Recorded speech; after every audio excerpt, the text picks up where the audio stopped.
A história do Brasil que a gente aprende na escola geralmente começa em 1500, certo? Mas essa é só uma parte da história. Hoje, a gente vai mergulhar no que veio antes, nos povos que já estavam aqui, para entender de verdade as raízes do nosso país.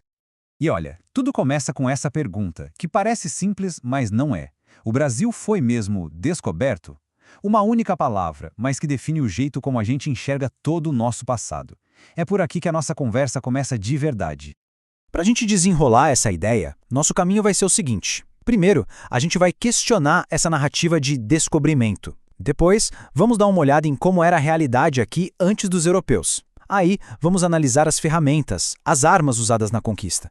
E para fechar, vamos falar do impressionante legado de resistência indígena. Então vamos lá. Primeira parte. Essa história de descobrimento. Vamos começar a repensar o que sempre nos contaram. Pensa bem, a palavra descobrimento passa a ideia de que essa terra era um vazio, um lugar esperando para ser encontrado. Essa visão, que foi ensinada por gerações, simplesmente apaga da história civilizações inteiras que já viviam aqui. Ela coloca o europeu como o grande herói, o protagonista, e os povos originários como meros coadjuvantes na sua própria terra. E o jeito que a gente conta essa história, claro, muda tudo na forma como a gente entende o Brasil de hoje. Ok, então, se não era um lugar vazio, como é que era essa terra antes de 1500? É exatamente isso que a gente vai ver agora, na nossa segunda parte.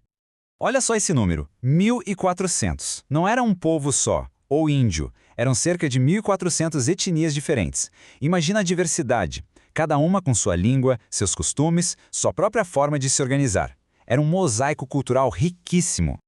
E em termos de gente? Bom, um estudo do IBGE calcula que eram quase 2,5 milhões de pessoas vivendo aqui no século XVI. Isso dá uma noção da escala, né? Não era um vazio demográfico, como se falava. Pelo contrário, era um território muito bem povoado.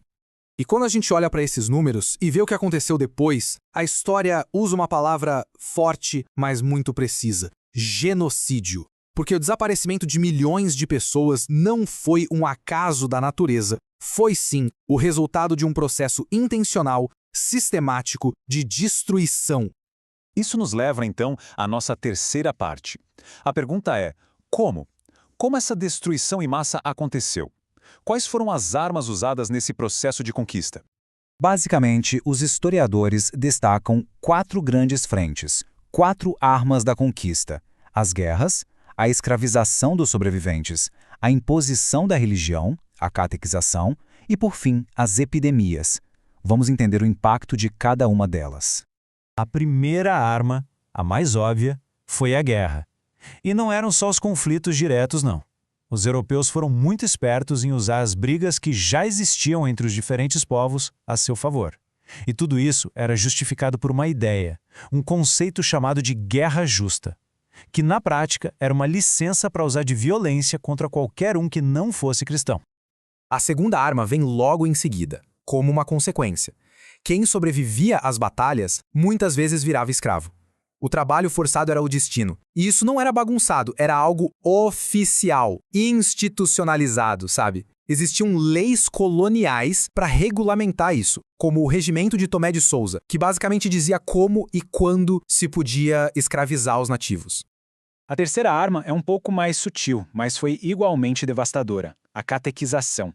Era vendida como uma missão religiosa para salvar almas, mas na verdade era uma ferramenta de controle político e militar. Ao atacar as crenças indígenas e perseguir os líderes espirituais, como os pajés, os colonizadores quebravam a espinha dorsal da cultura e da organização social desses povos. E aí, claro, ficava muito mais fácil dominar. E por fim, a quarta arma, talvez a mais mortal de todas: as epidemias. Doenças que eram comuns na Europa, tipo a varíola, simplesmente não existiam aqui. Os povos indígenas não tinham a menor imunidade contra elas. E o mais trágico é que os próprios locais criados para catequizar os aldeamentos, por juntarem um monte de gente, acabaram virando centros de contágio que varreram aldeias inteiras do mapa. Bom, olhando para tudo isso, o cenário é desolador. É muito fácil pensar que a história indígena é só uma sequência de tragédias e massacres. Mas isso é contar só metade do que aconteceu. E é por isso que a gente chega agora na nossa última e fundamental parte: o legado da resistência. Vamos deixar claro, a colonização foi sim um processo de violência extrema. Um projeto implementado de várias formas para garantir o domínio português no Brasil. Essa é a base, o ponto de partida de toda essa discussão. Só que a história não acaba aí, de jeito nenhum. Porque, ao mesmo tempo em que havia toda essa violência, sempre houve resistência.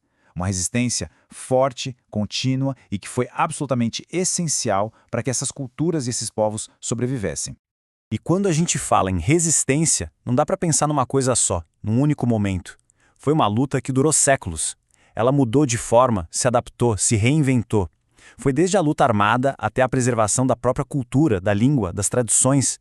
E foi essa ação sem parar que garantiu que os povos originários e sua cultura chegassem até os dias de hoje. E isso tudo nos traz de volta para o agora, porque essa história não está parada nos livros. Ela continua acontecendo, sendo escrita todos os dias. E a reflexão que fica para a gente é justamente essa, de que forma essa longa jornada de resistência continua hoje, nas lutas e nas conquistas dos povos indígenas no Brasil.